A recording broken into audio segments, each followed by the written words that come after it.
رمضان يا رمضان يا نفحة الرحمن رمضان يا رمضان شهر جود وغفران رمضان يا رمضان أعوذ بالله من الشيطان الرجيم بسم الله الرحمن الرحيم والصلاة والسلام على أشرف المرسلين سيدنا وحبيبنا محمد وعلى آله وصحبه أجمعين أما بعد السلام عليكم ورحمة الله. Bienvenue dans cette intervention au sujet de l'importance du savoir.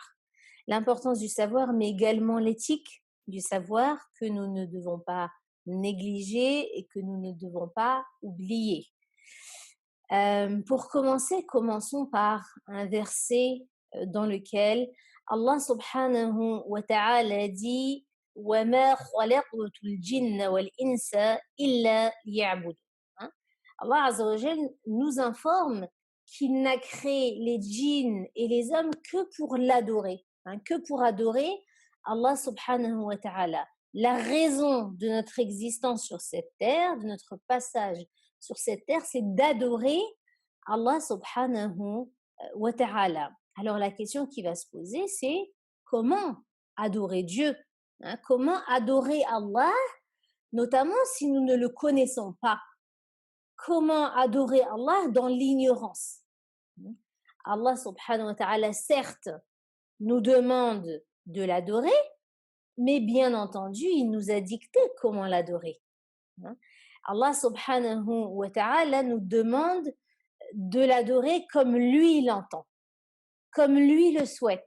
C'est-à-dire que je ne peux pas prétendre prier simplement quand j'ai envie de prier, quand je ne suis pas bien, quand j'en ai besoin, le soir avant de dormir, etc., de la façon dont je veux. Allah subhanahu wa ta'ala nous a enseigné comment prier, à quel moment prier, parce qu'il y a des moments pendant lesquels il nous est demandé de prier, des intervalles surtout, des intervalles pendant lesquels il y a l'heure de la prière, ce qu'on appelle le temps légal de la prière. Ala kulli hal. Donc il y a un moment pour prier et il y a une façon aussi de prier. Je ne prie pas simplement comme moi je le veux. Je suis soumis à Allah subhanahu wa ta'ala. Et donc pour ce faire, Allah subhanahu wa ta'ala nous a envoyé des prophètes. Il nous a envoyé des prophètes pour nous guider.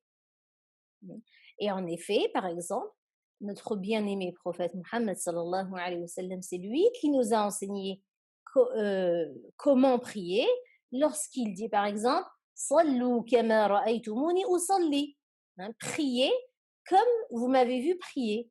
Et donc de ce fait, eh bien, nous pouvons, grâce à cette connaissance, adorer Allah subhanahu wa ta'ala, prier Allah subhanahu wa ta'ala comme lui nous l'a demandé. Donc c'est cette connaissance, c'est ce savoir qui va nous amener à une adoration qui est juste. Et Allah subhanahu wa ta'ala met l'accent sur l'importance du savoir. Vous savez que les premiers versets qui ont été révélés du Coran parlent du savoir, de l'importance du savoir. Allah subhanahu wa ta'ala dit Iqra bismi rabbika alladhi khalaq. Lis au nom de ton Seigneur qui a créé. Khalaqal insana min alaq. Celui qui a créé l'homme d'une adhérence. Lis, ton Seigneur est le très noble qui a enseigné par la plume, a enseigné à l'homme ce qu'il ne savait pas. Vous voyez, subhanallah, le premier verset qu'Allah subhanahu wa ta'ala révèle n'est pas « je n'ai créé les djinns et les hommes que pour qu'ils m'adorent ». Ce n'est pas non plus « wa aqimus salah wa atuz zakah » accomplissez la prière et donnez l'aumône. Non. Allah subhanahu wa ta'ala, dès les premiers versets, il nous ordonne de rechercher la science. Allah subhanahu wa ta'ala interpelle notre cerveau, il interpelle notre intelligence, puisqu'en fait, l'islam s'appuie sur l'observation, la réflexion. Le musulman il utilise bien sûr son cœur. Mmh. C'est là où réside justement cet amour pour Allah subhanahu wa ta'ala, cette envie d'apprendre les choses, cette envie de connaître Allah subhanahu wa ta'ala et de l'adorer comme il se doit, hein. Donc, on doit utiliser notre cœur, mais aussi notre raison, hein. Et c'est grâce justement à cette recherche du savoir que l'on va passer de la connaissance à la conviction. C'est-à-dire que plus je sais et plus je serai convaincue et plus je ferai les choses avec foi, avec force, avec profondeur, hein. L'islam ne sépare pas l'adoration, euh, ne sépare pas l'adoration du savoir. Au contraire, l'islam encourage au savoir, hein. Et Allah subhanahu wa ta'ala, justement, met l'accent sur le mérite de la science et des savants, des gens qui savent, lorsqu'il dit قُلْ هَلْ يَسْتَوِي الَّذِينَ يَعْلَمُونَ وَالَّذِينَ لَا يَعْلَمُونَ. Dit, sont-ils égaux ceux qui savent et ceux qui ne savent pas? Est-ce qu'ils sont égaux? Est-ce que celui qui sait est semblable à celui qui ne sait pas? Absolument pas, hein. Donc, la science, elle précède l'action, comme l'a rappelé l'imam al-Bukhari dans son Sahih, et cela conformément à la parole d'Allah subhanahu wa ta'ala dans laquelle il dit فَاعْلَمْ أَنَّهُ لَا إِلَهَ إِلَّا اللَّهِ. Sache qu'il n'y a de Dieu que Dieu, hein. C'est un ordre d'Allah subhanahu wa ta'ala. Il nous dit فَاعْلَمْ, sache que, hein. Donc, il nous ordonne le savoir. Et il dit aussi dans le Coran, وَقُلْ رَبِّ زِدْنِي عِلْمًا, hein, c'est-à-dire, et dit, Ya Allah, ajoute-moi de la science. Et subhanallah, cette science va faire la différence entre ceux qui savent et ceux qui ne savent pas. Pourquoi? Parce que ceux qui savent véritablement craignent plus Allah subhanahu wa ta'ala, dans le sens où ils connaissent mieux les limites d'Allah subhanahu wa ta'ala, hein. Et c'est pour ça d'ailleurs qu'Allah azza wa jal nous rappelle dans le Coran إِنَّمَا يَخْشَى اللَّهَ مِنْ عِبَادِهِ الْعُلَمَاء. Ceux qui craignent, certes, ceux qui craignent le plus Allah subhanahu wa ta'ala, ce sont les savants. Donc il faut faire attention, parce que finalement cette science aussi, elle peut être une preuve pour nous ou contre nous également le jour du jugement, parce que on ne peut pas agir de la même façon lorsque l'on est au courant et lorsqu'on ne sait pas, hein. La science, elle nous mène à la foi.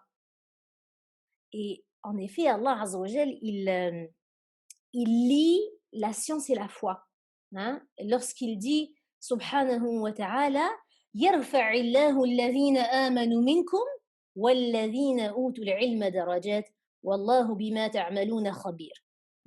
Allah Azza wa Jal dit dans le sens du verset qu'il élèvera en degrés ceux d'entre vous qui auront cru et ceux qui auront reçu le savoir.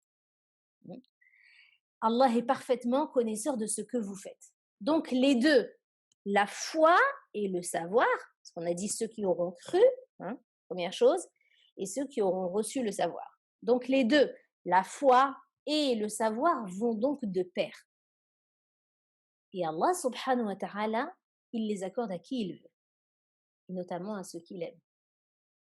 Car comme disait notre bien-aimé prophète, sallallahu alayhi wa sallam, Man yuridillahu bihi khayra yufaqihu fid din.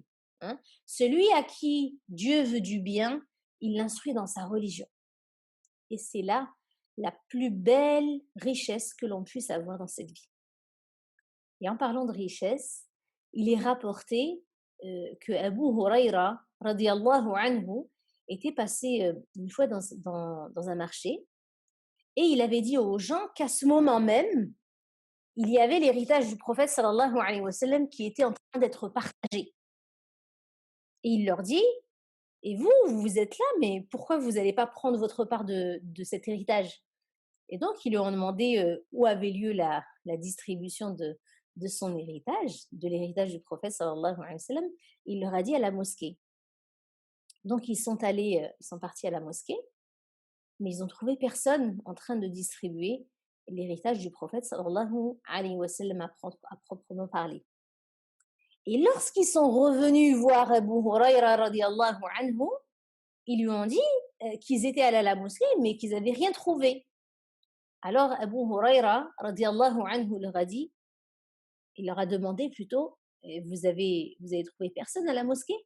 Ils ont dit si, on a trouvé des gens qui étaient en train de prier, d'autres qui étaient en train de lire le Coran, d'autres qui apprenaient en fait, qui s'enseignaient mutuellement la religion et ses règles, etc. Et en fait, c'était ça l'héritage du prophète sallallahu alayhi wa sallam que se partageaient les gens. Et donc, on comprend pourquoi on dit que les savants sont les héritiers du prophète. Les savants sont les héritiers des prophètes, puisque Allah subhanahu wa ta'ala leur a accordé cette science, une partie de cette science qu'il a accordée aussi à ses prophètes. Par ailleurs, il faut être vigilant également à ne pas prendre n'importe qui à la tête de cette science. Hein. Les savants sont des personnes qui sont reconnues par leur père. Hein. Les savants ne sont pas, comme on dit souvent maintenant, Shir Google et compagnie. Hein. La science, on ne va pas l'acquérir sur les réseaux sociaux ou bien sur des sites internet, etc. On va l'acquérir auprès de savants, auprès de personnes qui ont été formées dans ce domaine, dans ces spécialités, parce que ce sont des spécialités. Hein. N'importe qui n'est pas un shir, n'est pas un savant, n'importe qui n'est pas un médecin, n'importe qui n'est pas un ingénieur, etc. Donc, il faut être vigilant en ce sens, d'autant que le prophète sallallahu alayhi wa sallam nous avait prévenu lorsqu'il disait dans un hadith, les gens mettent à leur tête des ignorants. On les interroge sur certaines questions, ils donnent leurs avis sans se baser sur aucune science. Ils s'égarent ainsi et égarent les autres. Vous voyez, subhanallah, comme ce hadith est lourd et comme très peu le connaissent. Hein. Donc on doit faire attention d'où est-ce que l'on prend cette science. Et même l'imam Malik, rahimahullah, nous mettait en garde contre cela. Il nous disait d'être vigilant d'où est-ce qu'on prenait notre science. Il ne s'agit pas de faire une recherche médiocre, entre guillemets, sur Internet pour avoir une réponse. Donc c'est un hadith qui est très lourd et qui aussi qui est à l'image de ce que nous vivons aujourd'hui. Hein, on peut prendre n'importe qui à la tête de la science, même une personne qui est ignorante, qui n'a pas de notion dans ce domaine. Donc le commun aussi des musulmans doit non seulement faire attention, être vigilant d'où ils prennent leur science, mais ils ont aussi, le commun des musulmans a aussi plutôt la responsabilité de ne pas se prononcer sur des questions qui sont d'ordre juridique. Hein. On doit faire attention à ne pas se prononcer sur des questions d'ordre juridique. Allah subhanahu wa ta'ala dit dans le Coran, فَاسْأَلُوا أَهْلَ الذِّكْرِ إِن كُنتُمْ لَا تَعْلَمُونَ. Demandez aux gens de science si vous ne savez pas. Quand j'ai une question d'ordre médical, je ne m'adresse pas à mon voisin qui regarde beaucoup le magazine de la santé ou qui lit pas mal de livres sur la médecine, etc. Hein, j'interroge un médecin. Et de surcroît, je n'interroge pas n'importe quel médecin. Si j'ai un problème de cœur, c'est au cardiologue que je vais m'adresser. C'est un cardiologue que je vais consulter. Si j'ai un problème d'articulation, c'est un rhumatologue que je vais aller voir, etc. Pourquoi? Parce que ma santé est quelque chose d'important et je ne peux pas me permettre de la laisser entre les mains de n'importe qui.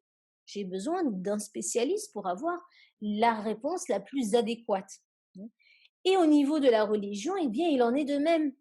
Je ne vais pas poser ma question à une personne qui a tout simplement lu beaucoup de livres sur l'islam, ou bien qui regarde des émissions sur la religion, etc. Je vais poser ma question autant que faire se peut à des personnes qui ont de la science et qui pourront me répondre de la meilleure des façons. Et donc, nous, pareil, de la même façon aussi, d'un autre côté, on ne doit pas prendre la responsabilité de se prononcer sur des questions en disant, par exemple, telle chose est halal, telle chose est haram. Hein. Si je dis que telle chose est haram, je risque d'interdire ce qu'Allah subhanahu wa ta'ala a autorisé. Si je dis que telle chose est halal, je risque d'autoriser quelque chose qu'Allah subhanahu wa ta'ala a interdit.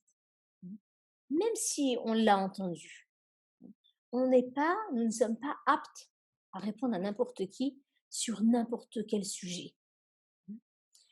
Parfois, on voit sur les réseaux sociaux une personne qui pose une question d'ordre religieuse dans une publication. Et là, subhanallah, on voit des centaines de réponses, des centaines de messages. On se rend compte que tout d'un coup, tous les amis sont des chouyours, ce sont des savants, et tout le monde se prononce au nom du savoir et au nom d'Allah subhanahu wa ta'ala. Autre chose aussi, nous sommes encore moins aptes à dire qu'un tel est égaré, hein, ou une telle est égarée. Nous n'avons pas les outils pour argumenter ce genre d'accusations. Et de toute façon, ce sont des accusations qui sont graves. Il faut savoir que les savants ont leur mérite. Les savants ont leur mérite.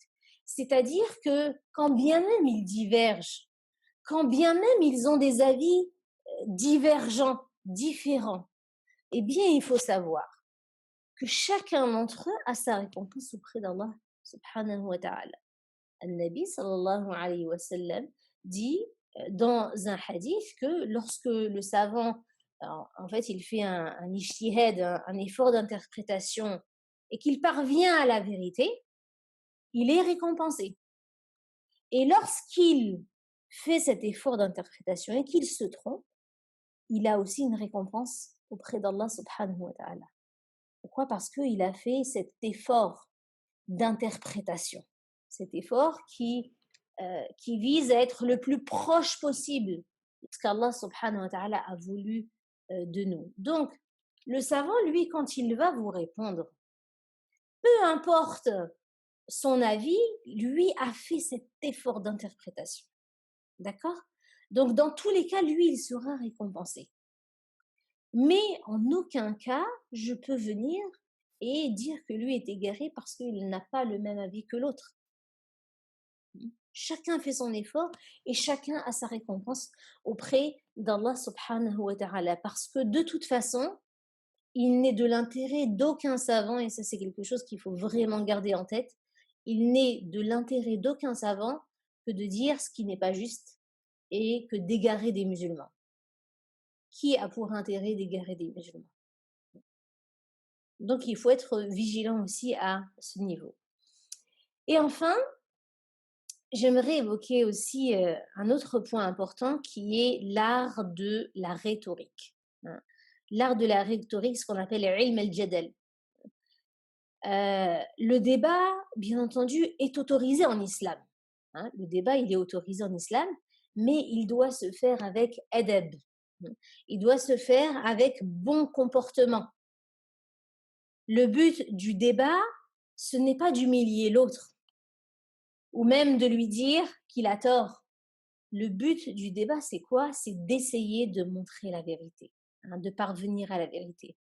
On ne débat pas juste pour montrer qu'on sait mieux et que l'autre ne sait pas.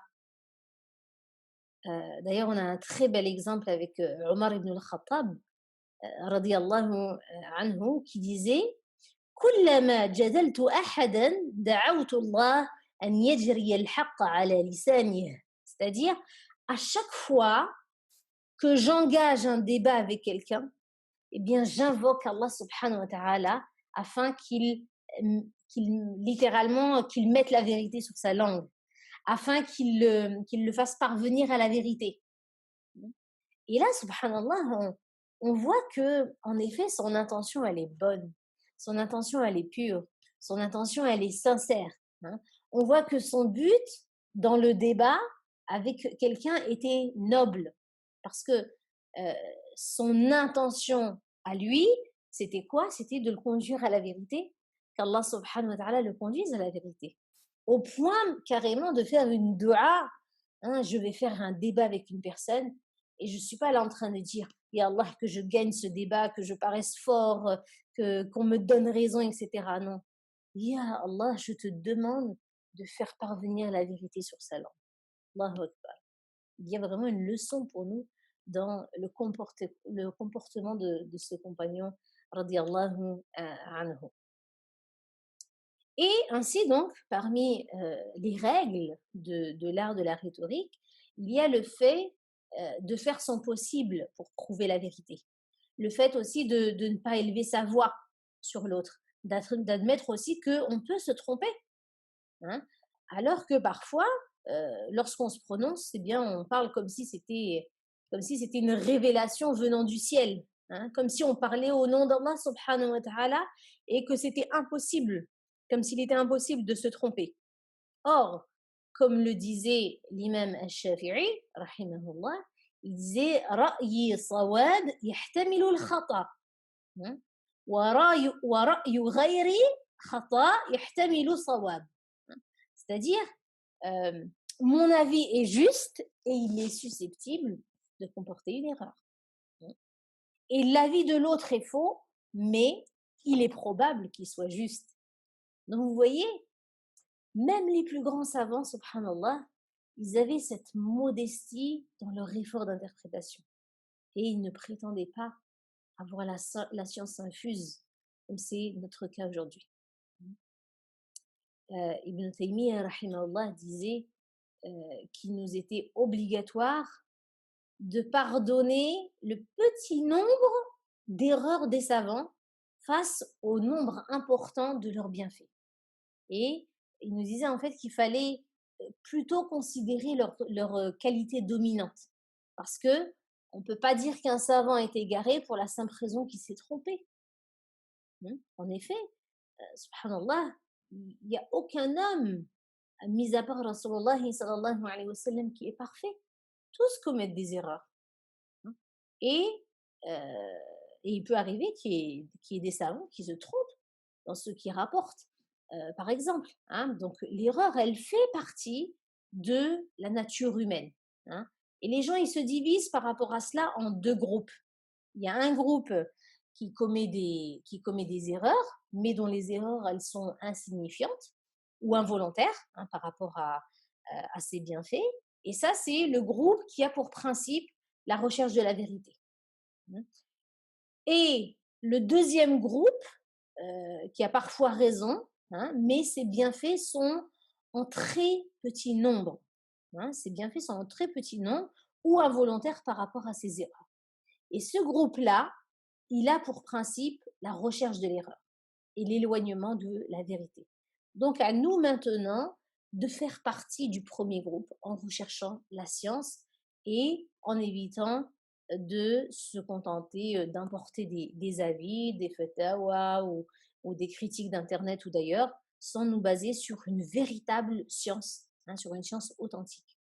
Allah subhanahu wa ta'ala nous accorde la science, le discernement et qui nous épargne aussi de la médisance et de la suspicion. Maintenant, j'aimerais que l'on parle de l'éthique du savoir, parce que le savoir, comme toute chose, a une éthique. Le fait de rechercher, si vous voulez, la science, ça consiste pas en une simple accumulation de connaissances. Et cela, quand bien même il s'agit de hadith du prophète sallallahu alayhi wa sallam ou de versets du Coran. Donc celui qui a de la science, il doit avoir aussi en même temps les valeurs morales qui sont liées au savoir. Parce que ce sont ces valeurs justement qui rendent les savants dignes d'être des héritiers des prophètes alayhi wa sallam. Donc, on va essayer d'évoquer ensemble quelques-unes de ces vertus et je commencerai par la modestie. La modestie, tant cette valeur est primordiale et elle peut aussi nous faire basculer du mauvais côté si nous ne l'avons pas.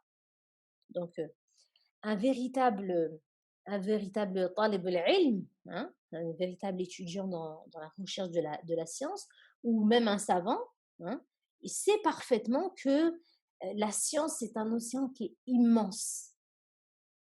Comme le dit Allah subhanahu wa ta'ala dans le Coran, et il ne vous a donné que peu de connaissances dans Surat al-Isra. Or, bon nombre de personnes étudient à peine quelques hadiths et des introductions aux sciences islamiques et pensent qu'elles sont savantes. Et donc, elles se donnent le droit d'émettre des avis et de réfléchir par elles-mêmes. Or, il faut garder en tête qu'il y a des choses que l'on sait et il y a des choses qu'on ne sait pas. Et aujourd'hui, on sait ce que l'on ignorait hier et qu'on oubliera peut-être demain. Et aussi, malheureusement, les gens qui clament le plus leur savoir sont très souvent ceux qui n'ont acquis que très peu de sciences. Donc vous allez voir que ces personnes vont répondre très facilement aux questions d'ordre religieuse, alors que les personnes qui en savent le plus, en général, elles se gardent des avis et elles se gardent de trancher aussi de façon aussi claire. Pourquoi? Tout simplement parce que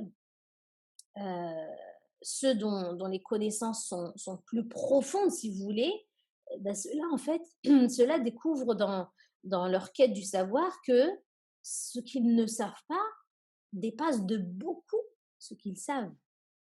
Déjà, réaliser ça, c'est déjà en savoir assez. C'est déjà un grand point.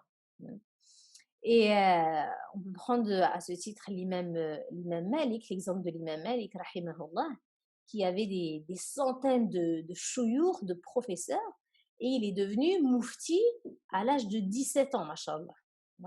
Pendant 60 ans, il a fait de la fatwa et de l'enseignement, subhanallah, et malgré cela, quand on lui posait une question, il disait la adri. Il disait je ne sais pas. Subhanallah. Alors que Malik, rahimahullah, avait une formation solide, hein, que ce soit dans le fiqh, dans la jurisprudence, ou que ce soit dans usul al-fiqh, les fondements de la jurisprudence, que ce soit dans le tafsir, l'exégèse, le hadith aussi, où il était devenu une autorité en la matière. Hein. Et en plus de cela, il avait reçu les fatawa, hein, les avis religieux des compagnons comme Omar ibn al-Khattab radiallahu anhu, ceux de son fils Abdullah, de Aïcha radiallahu anha, ou d'autres encore. Et vraiment, je voudrais insister sur ce grand homme, hein, parce que l'imam Malik, rahimahullah, il enseignait même du masjid al-Nabi sallallahu alayhi wa sallam. Il enseignait même dans la mosquée du prophète alayhi wa sallam. Il donnait des fatwas à tout Médine et même ailleurs. Et malgré cela, eh bien, il était connu justement pour cette fameuse phrase « La adri », je ne sais pas. Vraiment, méditons sur cela. Hein. Est-ce que l'on se rend compte vraiment de son comportement, malgré la science reconnue qu'il avait? Vous savez, il y avait un homme qui était allé voir l'imam Malik, rahimahullah, et il lui a présenté 40 questions. Est-ce que vous savez, il en a répondu à combien? Il a répondu, écoutez bien, à 5 d'entre elles, subhanallah. Tandis qu'aujourd'hui, les gens répondent normalement à toutes les questions. Et ils répondent même à des questions qu'on ne leur a pas posées. Et cela sans même prendre le temps de réfléchir. Alors que l'imam Malik, rahimahullah, quand quelqu'un lui posait une question religieuse, eh bien, il disait « Anzirni ufakkir » laisse-moi du temps afin que j'y réfléchisse. Et parfois, le lendemain, la personne revenait et l'imam Malik, rahimahullah, répondait et parfois, il disait « laisse-moi encore du temps ». Donc, vous voyez la sagesse qu'il avait, la modestie et la compréhension qu'il avait. Subhanallah. Donc, nous devons vraiment prendre en exemple l'exemple de l'imam Malik, rahimahullah. Il est même rapporté qu'il y avait un homme qui avait voyagé du Maghreb jusqu'à Médine pour voir justement l'imam Malik. Et il lui a dit, donc voilà, j'ai voyagé pendant 6 mois et je suis venu pour t'apporter une question qu'on m'a confiée. Alors, Malik, rahimahullah, lui dit, eh bien, dis à celui qui t'a envoyé que je ne sais pas. Donc, vous imaginez l'homme, la tête de l'homme. Donc, l'homme en voyage, il lui dit, alors, bah, qui est-ce qui connaît la réponse?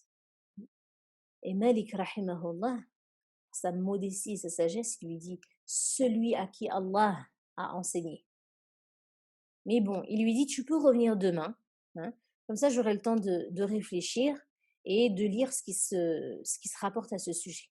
Donc le lendemain, l'homme revient vers Malik rahimahullah et Malik rahimahullah lui dit, écoute, j'y ai réfléchi un bon moment, mais je ne connais pas la réponse. Et les gens, ils étaient en colère contre lui à cause de son attitude. Et malheureusement, il en a subi des répercussions à l'époque, hein, à tel point qu'il en a pleuré, rahimahullah. Alors, qu'est-ce qu'il leur a dit? Il leur a dit, من أحب أن يجيب عن مسألة فليعرض على نفسه الجنة والنار. Il dit, celui qui veut répondre à une question religieuse, eh bien, qu'il s'imagine le paradis et l'enfer. Et qu'il imagine sa place devant Allah subhanahu wa ta'ala demain.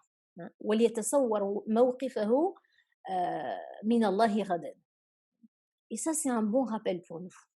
C'est un bon rappel pour nous tous et pour tous ceux qui se précipitent à répondre aux questions. L'imam Malik, rahimahullah, c'était un homme qui, malgré sa grande science, mettait en avant son ignorance. Alors que, comme on l'a dit, c'était un savant de grande renommée. On n'a même pas besoin de le prouver aujourd'hui, on le sait. Hein, et sa science, elle était prise très au sérieux. Mais malgré cela, machallah, il avait le courage, je dis bien le courage, de dire je ne sais pas. Nous devons avoir le courage de dire je ne sais pas. Même le professeur doit avoir le courage de dire à ses élèves je ne sais pas. Parce qu'on ne peut pas tout savoir. Hein, et on est très loin de tout savoir. Donc, ça n'est pas une honte, ça n'est pas une gêne que de dire à son élève je ne sais pas. Hein. Au contraire, ça prouve notre bonne foi et que nous sommes systématiquement dans la recherche constante du savoir. Parce que le savoir, on doit l'acquérir du berceau jusqu'au tombeau. Hein. C'est toute notre vie que nous apprenons. Donc nous, on voit qu'aujourd'hui, quand on regarde la réalité du terrain, c'est que bien, quand on pose une question, on n'ose même pas dire je ne sais pas. Tellement, si vous voulez, on a peur que les gens disent que nous sommes ignorants.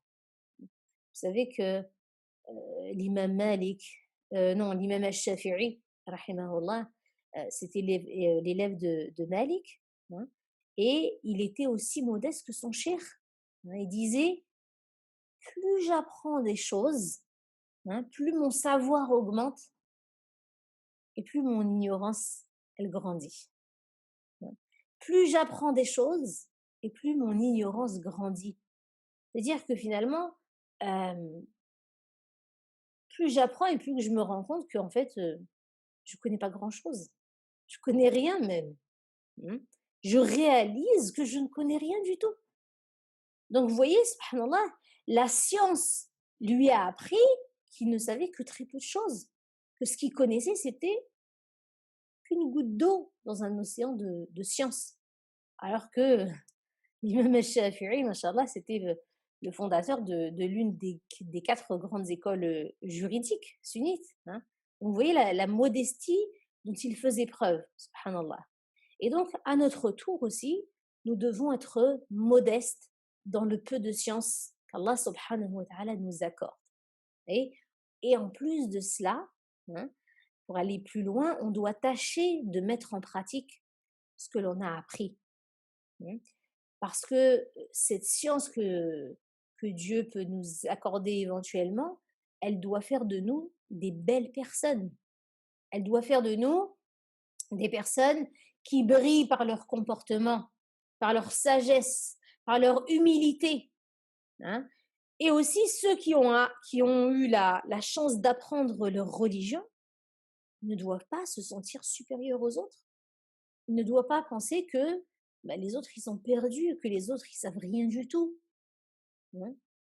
Muslim, rahimahullah, rapporte, d'après Abu Huraira, radiallahu anhu, que Nabi sallallahu alayhi wa sallam a dit, si tu entends un homme dire que les gens sont perdus, eh bien c'est lui le plus perdu d'entre eux.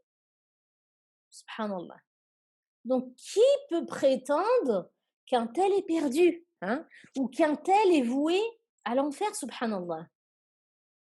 Allah subhanahu wa ta'ala a bien pardonné à une prostituée pour le simple fait qu'elle ait donné à boire à un chien qui est en train de mourir de soif. Et pour ce geste, subhanallah, Allah lui a pardonné. Comment est-ce que nous pouvons juger les autres en prétendant que nous sommes meilleurs qu'eux? Donc le savoir, il doit être accompagné de modestie. Mais il faut également le mettre en pratique. Parce que en islam, on ne peut pas se permettre d'avoir une connaissance qui reste théorique. Hein. Le jour où on va comparaître devant Allah subhanahu wa ta'ala, mes frères et sœurs, on devra rendre des comptes sur ce que l'on savait et qu'on n'a pas appliqué, sur ce qui est resté théorique. Donc il ne s'agit pas d'apprendre des beaux hadiths, de dire des beaux hadiths que l'on rappelle aux gens et à côté de sortir de notre bouche de mauvaises paroles. Donc, de cette façon, chers frères et sœurs, mettons en pratique notre savoir. Comme le rapporte Ibn Abdil Bar dans son livre Jami'u Bayan al-Ilm wa Fadlihi, le prophète sallallahu alayhi wa sallam a dit Al-ilmu ilmani, ilmun fil qalbi, فذلك العلم نافع وعلم على اللسان فذلك حجة الله على خلقه. Subhanallah. Le savoir est de deux sortes. Le savoir du cœur, qui est le savoir utile, et le savoir qui ne reste qu'un savoir sur la langue. Le savoir en parole, qui est l'argument de Dieu contre les enfants d'Adam. Subhanallah. Qui est l'argument de Dieu contre sa création.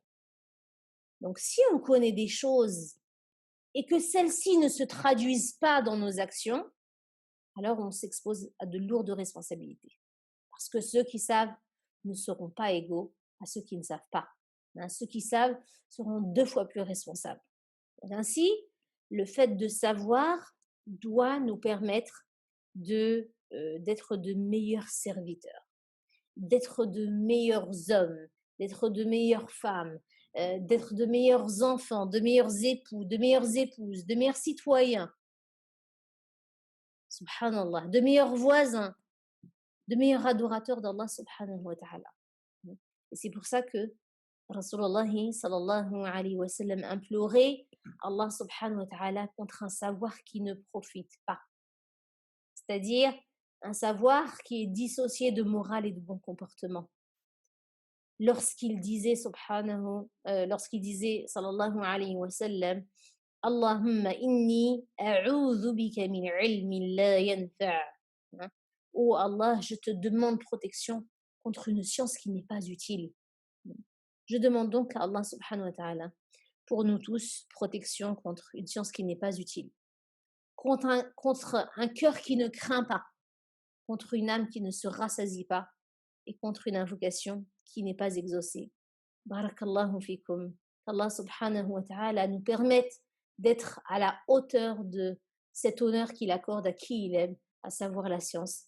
Subhana rabbika rabbil izzati amma yasifun wa salamun ala al-mursalin walhamdulillahi rabbil alamin. يا رمضان يا نفحة الرحمن رمضان يا رمضان شهر جود وغفران رمضان يا رمضان يا نفحة الرحمن